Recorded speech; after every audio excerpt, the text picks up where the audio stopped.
Good morning to all my dear students of class 8. Today I am here to teach you the subject Moral Values, chapter number 3. Doctor Jagdish Chandra Bose, ये chapter related है doctor Jagdish Chandra Bose के life पर। इस chapter को हम read करने से पहले मैं आपको बता दूं, चैप्टर में भी जो भी डिफ़िकल्ट वर्ड आएंगे वो मैं आपको एक्सप्लेनेशन के साथ एक्सप्लेन कर दूंगी। Okay, so let's continue and read the chapter now. ये पूरी स्टोरी है जगदीश चंद्र बोस जी के बारे में, जो कि बहुत ही बड़े साइंटिस्ट थे। Jagdish Chandra Bose was one of the India's greatest scientist. ये जो है पूरे भारत के सबसे महान वैज्ञानिक थे। It was he who began the age of modern science in our country। इन्होंने हमारे देश में आधुनिक, मॉडर्न साइंस मीन्स आधुनिक विज्ञान का प्रारंभ किया। He dedicated his life to science and was honored and acclaimed not only in India but also in USA and Europe। इन्होंने न केवल भारत में ही बल्कि भारत के अलावा यूएसए और यूरोप में भी साइंस और हमारी इस महानता के बारे में इन्होंने साइंस को पूरे देश में इस तरह से फैलाया। देखेंगे इनकी पूरी स्टोरी कैसे। जगदीश चंद्र बोस भारत के एक बहुत ही महान वैज्ञानिकों में से एक थे। इन्होंने ही हमारे देश को आधुनिक विज्ञान के युग की शुरुआत की थी। इन्होंने अपना पूरा जीवन साइंस को समर्पित कर दिया था, मतलब विज्ञान को समर्पित कर दिया था। न केवल भारत में बल्कि यूएसए और यूरोप में भी इन्हें सम्मानित और प्रशंसित किया गया था। इनका जन्म, जगदीश चंद्र वॉज बॉर्न ऑन 30 नवंबर 1858। इनका जन्म 30 नवंबर 1858 में एट फरीदाबाद, ढाका, बंगाल यहाँ हुआ था। Until 1947 this area was in India. 1947 तक ये भाग जो है हमारे भारत का था, but it is now a part of Bangladesh. और अब ये 1947 के बाद ये अब किसका भाग बन गया? बांग्लादेश का हिस्सा हो गया है। Jagdish father was the deputy magistrate of Faridpur. तो डॉक्टर जगदीश चंद्र बोस जी के जो फादर थे वो क्या थे? डेप्टी मैजिस्ट्रेट थे फरीदपुर के। His parents were forthright and simple people. उनके माता पिता कैसे थे? बहुत ही सीधे और सरल लोग थे। इन्होंने उदारता से गरीबों की मदद की। दे जेनरसली मीन्स उदारता से, help the poor and needy, जरूरतमंद और गरीबों की मदद की। During the great Bengal famine and the malaria epidemic that followed the famine, Jagdish parents helped to rehabilitate thousands of orphan children। इन्होंने मलेरिया की महामारी में हजारों अनाथ बच्चों की मदद की। उसके साथ साथ उनकी पूरी तरह से देखभाल की, उन्हें फिर से जिंदगी जीने में मदद की, पुनर्वासन के लिए मदद की। Jagdish Chandra early education was in a local school where the medium of education was Bengali. Jagdish Chandra ji का शुरुआती जो स्कूल था, जो हम स्टार्टिंग से पढ़ाई करते हैं, वो कौन से मीडियम से था? बंगाली मीडियम से था। He mixed freely with all the children. ये आसानी से सब बच्चों में घुल मिल गए। कौन? Jagdish Chandra ji. Specially the poor boys in his class and even though he was young. और स्पेशली उन बच्चों से घुल मिल गए जो बहुत ही गरीब घर से थे। He began to understand the suffering of the poor। वो समझते थे उनकी गरीबी को और दरिद्रता को। एज अ यंग चाइल्ड, बचपन से ही। Jagdish had an active and inquiring mind. इनका जो दिमाग था वो हर समय बहुत ही ज़्यादा एक्टिव था और हर समय ये किसी न किसी चीज़ की इंक्वायरी मीन्स खोज करते रहते थे। इनके माइंड में कुछ ना कुछ चलता रहता था। He often went to the river bank and learned how the fishermen worked and lived. तो जो जगदीश चंद्र थे वो क्या करते थे, वो अक्सर नदी के किनारे जाते थे और सीखते थे। क्या सीखते थे? His curiosity and interest in plants started very early in life. तो वो नदी के किनारे जा कर के सीखते थे कि मछुआरे कैसे काम करते हैं और कैसे रहते हैं। और उनकी सबसे ज़्यादा रुचि, इंटरेस्ट मीन्स रुचि थी पेड़ पौधों के बारे में जानने में उनकी जिज्ञासा और रुचि जीवन में बहुत पहले से ही थी। Jagdish Chandra spend a great deal of his spare time with farmers in the fields. ये अपना ज़्यादा से अत्यधिक समय कहाँ बिताते थे? फार्मर्स, किसानों के साथ किसानी में। He watch the planting of seeds. ये क्या देखते थे कि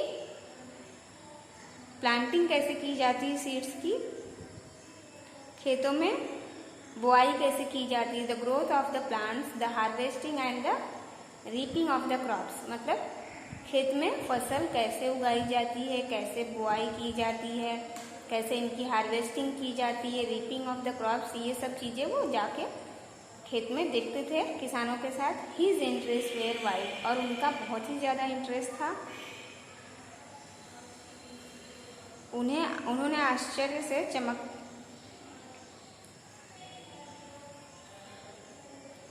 आश्चर्य होकर के he saw with wonder the shining stars and the glowing firefly and wanted to understand their secret. तो वो क्या करते थे? वो आश्चर्यचकित होकर किसे देखते थे? जो तारे चमकते थे आसमान में, और उसके अलावा जो जुगनू होते हैं, फायरफ्लाई मीन्स जो जुगनू रात में जलते हैं ना, वो जब उड़ते हैं तो उनके पीछे लाइट जलती है, तो उनको देखते थे और वो सोचते थे कि ऐसा क्या इनमें सीक्रेट है, जो कि ऐसा कौन सा रहस्य इनमें छिपा है जो मैं समझ नहीं पा रहा हूँ, मुझे इसको समझना है, वो समझना चाहते थे। एट द एज ऑफ 9 साल की उम्र में Jagdish was sent to saint Xavier school at Calcutta for further education. 9 साल की आयु में उन्हें कहाँ भेज दिया गया? कलकत्ता भेज दिया उनके पेरेंट्स ने, सेंट जेवियर स्कूल में, जो कि कलकत्ता में स्थित था। Was an English medium school. और सेंट जेवियर स्कूल कैसा मीडियम स्कूल था? English medium. पर इन्होंने कैसे पढ़ाई की थी? 9 ईयर्स से पहले इन्होंने बंगाली मीडियम से पढ़ाई की थी। तो इंग्लिश मीडियम से पढ़ाई करना इनके लिए बहुत ही ज़्यादा टफ था। Jagdish lived in a boarding house in Calcutta away from his family and childhood friends. तो इन्हें जो है कलकत्ता जाने के बाद बोर्डिंग स्कूल में रहना पड़ा। बोर्डिंग स्कूल में रहने के साथ साथ ये अपने बचपन के सभी मित्र और अपने परिवार से दूर हो गए। ही कुड नॉट स्पीक इंग्लिश। वो इंग्लिश न बोल पाने की वजह से this made things even more difficult, जो कि इनके लिए और भी ज़्यादा परेशानी की बात थी। In his strange new surrounding. और इनके इर्द गिर्द जितने भी बच्चे थे, जो इन्वायरमेंट था, वो इनके लिए और भी ज़्यादा मुश्किल हो गया था, क्योंकि ये इंग्लिश नहीं बोल पाते थे। Boys teased and bullied him but he faced their jibes and taunts with courage and when provoked fought back single handedly. तो जो लड़के थे बाकी के, इनके क्लासमेट्स, कलीग्स, वो सब क्या करते थे? इन्हें टीज करते थे। टीज मीन्स इन्हें चिढ़ाते थे। जगदीश चंद्र बोस को चिढ़ाते थे, इनको टॉन्ट मारते थे, ताने देते थे, क्योंकि इन्हें इंग्लिश नहीं आती थी। लेकिन इन्होंने हिम्मत नहीं हारी और ये लोगों के ताने सुनने के बाद भी साहस से अपने आप को मजबूत रखा इन्होंने। Jagdish Chandra did not allow loneliness and the handicap of language to come in his way.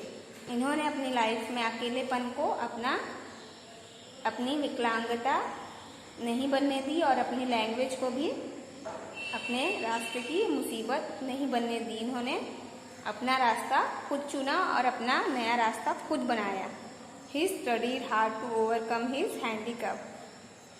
इन्होंने बहुत ही ज़्यादा मेहनत की and develop many hobbies to overcome his loneliness. ये अपनी विकलांगता को दूर करने के लिए बहुत ही ज़्यादा इन्होंने मेहनत की ताकि ये अपने अकेलेपन से बाहर आ सकें और उसके साथ साथ ये अपनी हॉबीज़ और अपने आप में डेवलपमेंट ला सकें। He bred frogs and fish in a nearby pond. इसलिए इन्होंने क्या किया, इन्होंने अपने पास के तालाब में क्या करना शुरू कर दिया, मेंढक और मछलियों को पालना शुरू कर दिया। He kept many squirrel. इन्होंने अपने पास बहुत सी गिलहरियाँ पाल रखी थी और खरगोश भी। And even non poisonous snakes as pets. और गैर जहरीले सांप को पालतू जानवर बना के रखा था। पेट्स मीन्स जिन्हें हम पालते हैं, तो वो पालतू जानवरों को हम पेट्स बोलते हैं।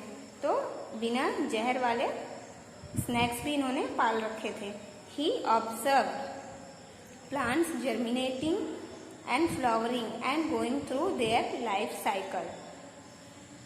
तो इन्होंने क्या किया, पौधों को अंकुरित होते और फलते फूलते हुए उनके जीवन चक्र से गुजरते हुए देखा। Eight the same time he worked hard academically and passed the final examination with a first division।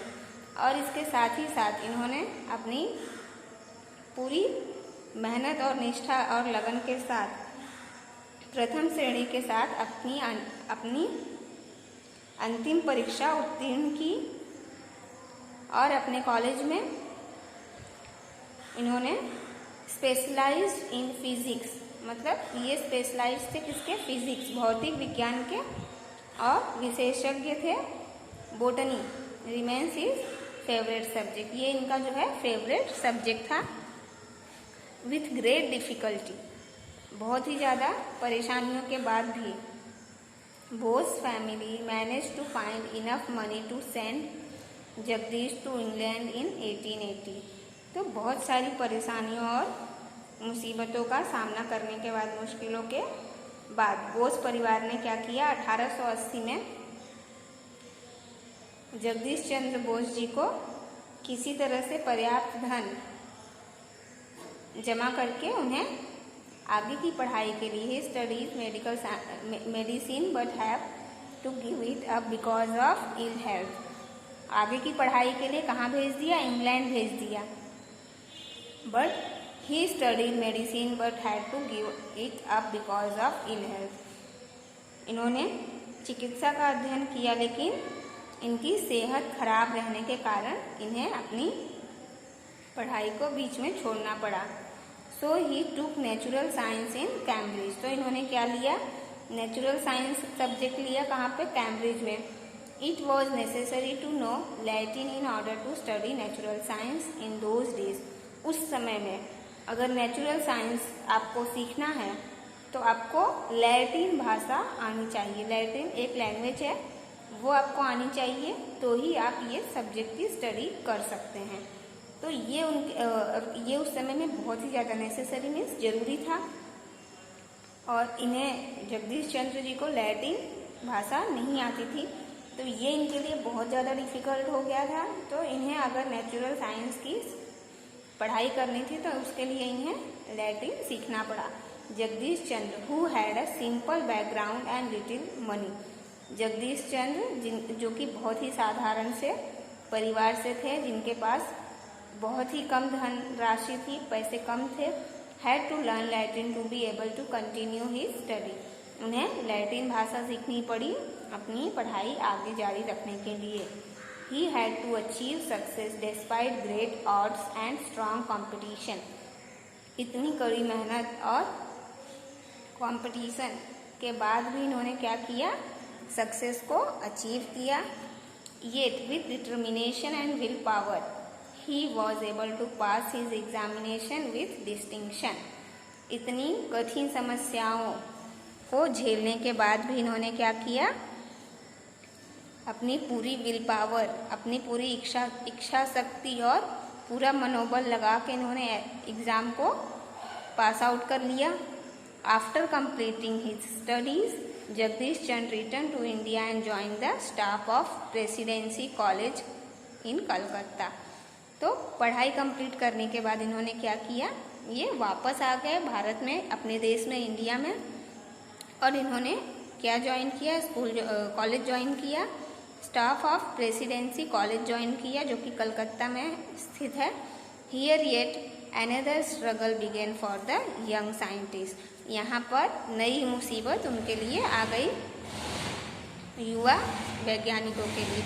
In those days Indian teachers were paid 1/3 of the salary paid to the British teachers. उस समय में Indian जो भारतीय teacher थे उनको कितना salary दिया जाता था, 1/3, 1/3 हिस्सा। जैसे कि 1/3 हिस्सा दिया जा रहा है।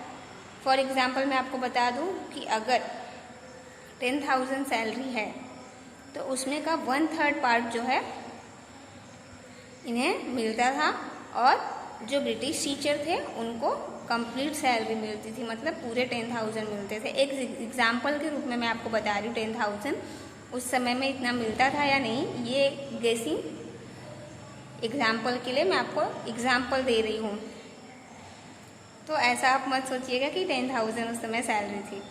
Y should there be discrimination, तो उन्हें ये मंजूर नहीं था, उन्हें ये भेदभाव बिल्कुल भी मंजूर नहीं था।